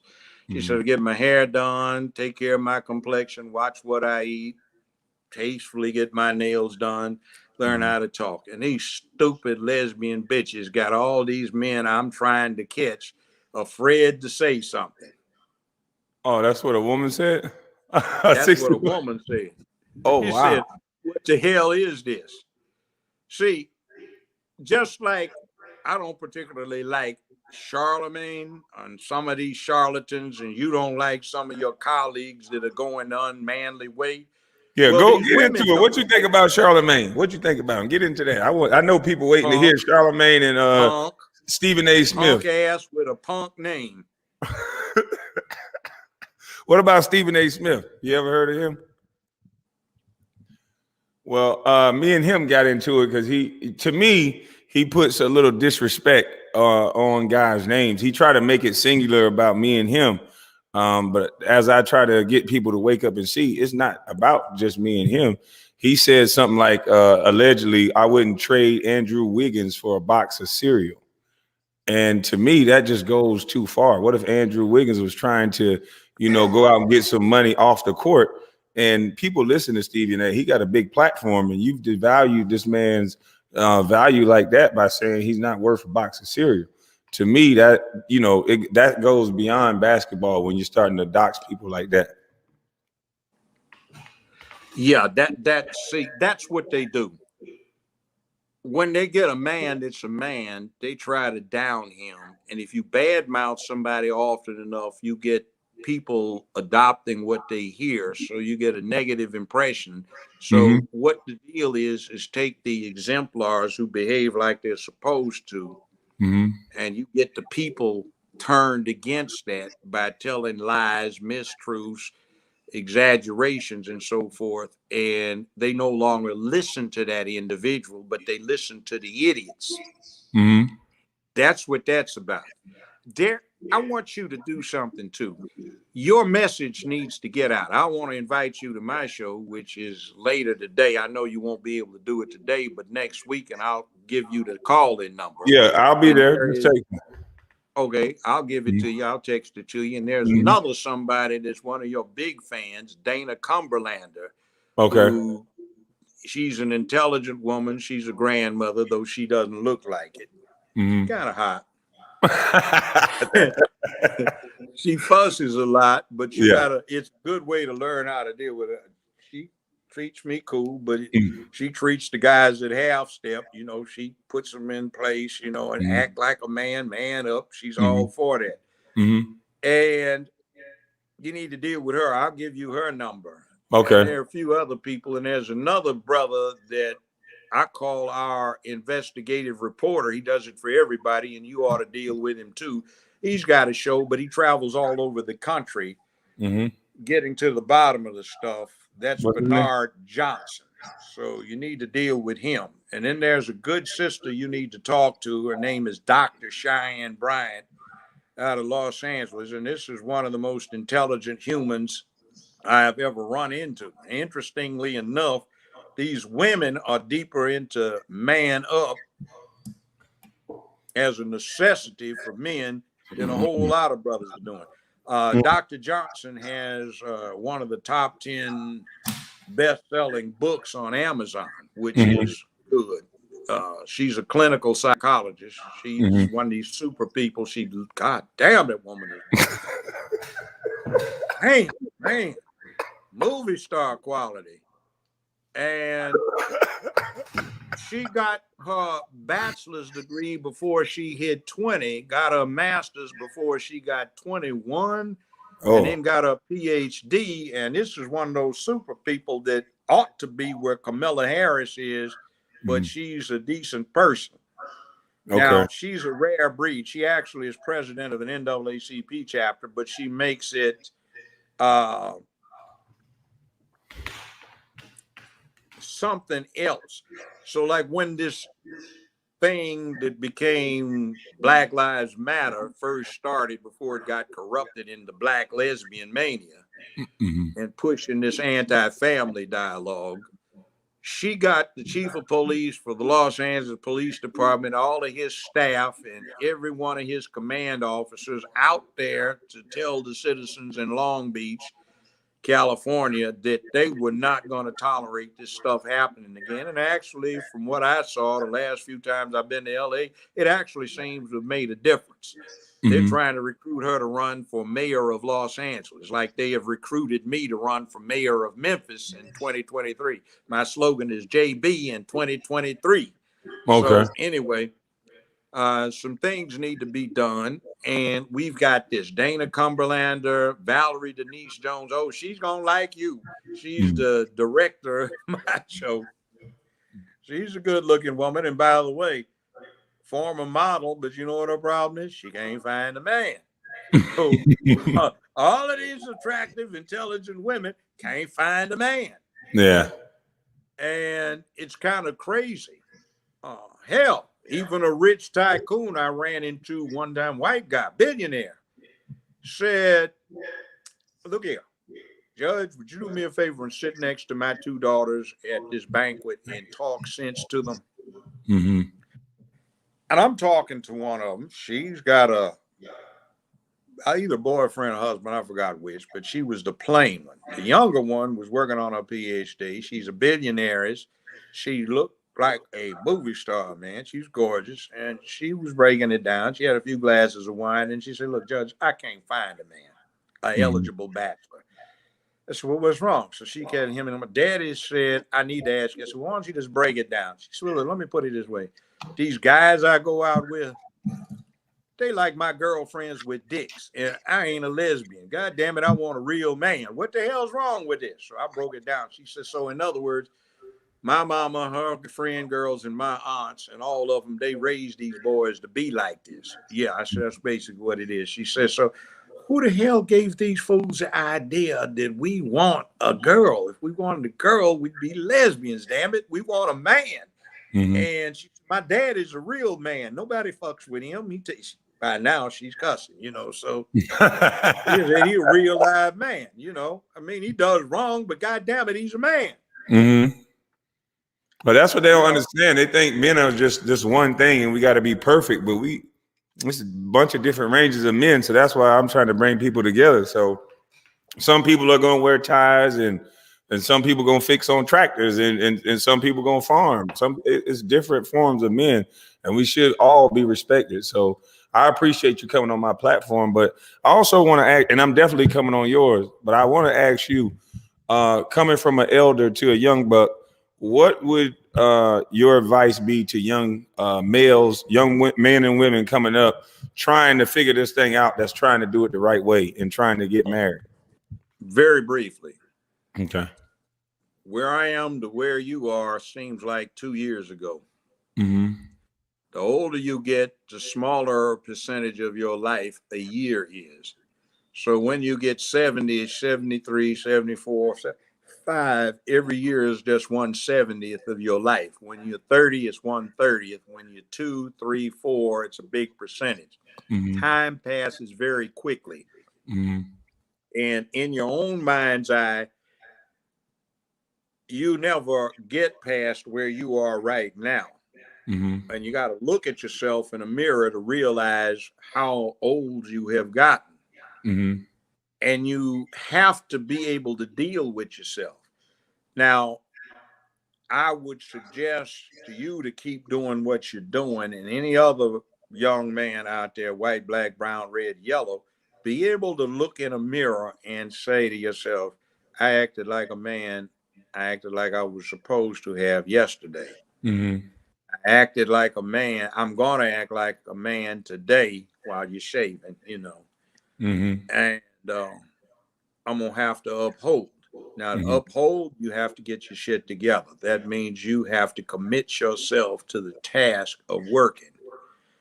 It's like nothing comes easy. If you have a talent, that's great. But that talent might change because you get older. Like you, hell of a basketball player. I understand, got first round draft straight out of high school. That's Mm-hmm. cool. Mm-hmm. But, I know Magic Johnson personally. I've known his family for 35 years. Mm-hmm. I met Michael Jordan, met some other people. Penny Hardaway, I was on his board of directors for his charity foundation. Mm-hmm. A guy named Randy Wade and I, who they call Big Daddy, we used to do Man Up to some NBA players 34 years ago because they didn't have it.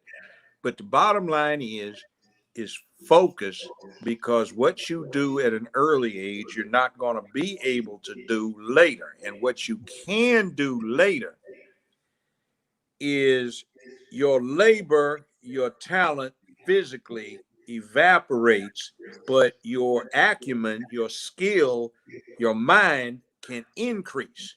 So keep your mind focused on an objective, have a cause, have a purpose. And if you have a purpose, your life is a lot easier because you can stick to it, where you can say, I made it rough on myself, but it's a matter of principle. A Mm-hmm. lot of people compromise because they say you got to do what you got to do to get somewhere, but no, you got to do what you're supposed to do. And if you do what you're supposed to do, maybe what's going on is there's something to develop that's developing where only a person with your credibility can deal with it. Mm-hmm. Now, you see, young brother, here's one thing that I'm going to mentor you. You've got my number. Use it frequently, because here's the deal. My slogan is protecting womanhood and promoting manhood. And to promote manhood, you promote it in yourself and your peers, but you have to bring up in school young men so they can take over when you're too old to do it or when your ass dies. Mm-hmm. And the interesting thing is, I've been near death at least once or twice. And when you can say, yeah, I upheld, you don't worry about whether you're going to heaven or hell. You don't care because you did what you were supposed to do. Mm-hmm. Focus on that and keep your eye on the goal. What is your purpose? Our people need leadership, not some goddamn pimp ass motherfuckers that are trying to hustle. Mm-hmm. We need leadership. We need direction. So spend your time finding out everything you can about everything. Get all the knowledge you can on everybody, because when you know what people are about, even if you got misconceptions, you can investigate further to see what the truth is. You'll see where somebody is coming from. And if you're really doing something and they're trying to trap you or ruin you, you can lay landmines so they'll step on them before they get to you and blow themselves up. Mm-hmm. See, you're talking good stuff and you are sincere about what you're doing. It's manhood. That is the most important thing. Remember, people look up to you. And what you can do is use your forum like this to start jacking these fools around and embarrassing them. So you got somebody like me watching your six because ain't nobody can do shit to me. I got my money. I'm retired, damn it. I'm going to make some I more. appreciate that. But they can't touch me because I'm 74 years old and I don't have any more goddamn career unless it's recreational or it's a hobby, Mm-hmm. even though I do have a product. It's called Judge Joe Brown's Barbecue. That's what I'm talking You about. be the judge. And that I gotta will be support you. sauce, I'm gonna text regular, you. OG, which is good, and hot, which is very good. Yep. Barbecue chicken sausage, near meat stuff will be made into links, and it does great on ribs and Tell them how to shoulder get it. and How can they order it brisket. from you? Well, it will be online. It's not up yet, but the website is going to be JJB for Judge Joe Brown, BBQ.com. JJB BBQ. The site isn't running yet. It will be in a couple of weeks. I'm told it'll be sold at Kroger, Anderton's, and Walmart, starting in various parts of the country. And if you want to taste it and you get to LA, there's a gentleman, Chef Damon, who has a business that doesn't even say barbecue on it. It's on 79th and Western down in the hood. And it's called D's D's Original Takeout Grill. They've got the best barbecue in Los Angeles. Mm-hmm. That shit is dynamite. We got a video clip coming out showing you how to do everything with these products, from making greens and show you how to pick them so you don't do it slow like grandma did, coleslaw, all kinds of stuff, beans, how to set the queue up and how you deal it and how it's supposed to be cooked. Yeah. And we've got some stuff we're trying to patent, some cookers and barbecue stuff, so you can, instead of using a crock pot, you can put this stuff on. You don't boil it, but you actually do it the way it's supposed to do. You can put it on and come back to it hours later, and it's good to go without it being burnt and everything else. And you got some good Q. Yeah. I like it. I got an attorney that might can help you with that patent if you need it. I know you got a lot of stuff going we on. got a crew, but more the merrier. Yeah. So I'm doing some of the engineering on this stuff, so it's good. Now, I'm going to give you Doc Cheyenne Brian's number, Dana Cumberlander's number, Bernard Johnson's number. These people can help you out. And I'm going to give you the number to call in for us. We tape this stuff on Fridays. It's 4 to 6 your time, but if you're already on at 6, we have a free-for-all hour before they shut us off. You can't call in if you aren't already on the line by then. And we edit it, and it goes out on iHeartRadio the following week. So I'll be there on Friday. Yeah. I said I'll be there on Friday. So we all good. I appreciate next you Friday, coming on. you can come today just to check it out if you want to. Okay. I know you're a busy man. But brother, stay focused. You're doing great stuff. Thank you so much. Women will find you good looking, so watch out for the gold diggers. Yes, sir. You know why they get married so often in Hollywood? Why? Why is that? It's the only safe way to date. Really? Yeah. Wow. You got so many wackos and gold diggers out there that the only way you can protect yourself from #MeToo is to get married. They can't claim you groped them if she's their wife, you know? Jesus Christ, that's crazy. Is that bad? Man. And another thing, brothers, let me give you a piece of advice. The fine ones are easier to deal with than the plain ones. The fine ones really have something to look at, and they worry about every little crease, wrinkle and everything else. And everybody's so afraid of them that they crave for company. So if you just have good conversation with the fine ones, you'll get them quicker than the plain ones who get more attention. Absolutely. So you got it going on. When men breed up to fine and women breed up to wealth, power, and mind. And remember, it isn't all about money, because you have, in any society, you have the intelligentsia to get the ideas together. You got the military that protects it. You got the people in business or the economy who make the money. And then you have the people that are in the business or running it. They're into politics. Consider politics. Be charming, but don't compromise your principles. Resist paying somebody for anything. And if you get into that, somebody says, what's in it for me? Here's your answer. Good governance. That's all. Because you live here too. I respect it. You got anything else to say to the people? I guess this is Joe on the go, Hey, I salute you. I definitely appreciate you. You can see by the chats, and this has been one of my larger screens, so everybody love it. This has been my plan the whole time. Just like, it's not about me, just to bring the elders together. So as much as I can come on your show and you can come on mine, and you link me with these other people, I'm open just to bring the young people. We got to bring the young people to the elders, and people like yourself that's going to do it the right way. And one other person too, you need to talk to her. She's one of these people that did right. She got victimized because the people she was relying on to protect her betrayed her. That's Dr. Carmen Johnson. She doesn't do a show. She's just an intelligent woman. She would be an elder woman that could school you in a lot of things, because she does what she does. And she's got an interesting story. So look out for that one. Now, I don't know if I forgot anybody. All right. Maurice Dubkin. You may have encountered him. That's another young man that's trying to put together. He's not in front of the camera. He's not behind it. He just goes and finds anybody you want to find. And as far as the Breakfast Club goes, fuck those punk asses. And I challenged them to a debate on neutral territory, and I will whip all of their behinds, and the punks run. They are afraid of the old man.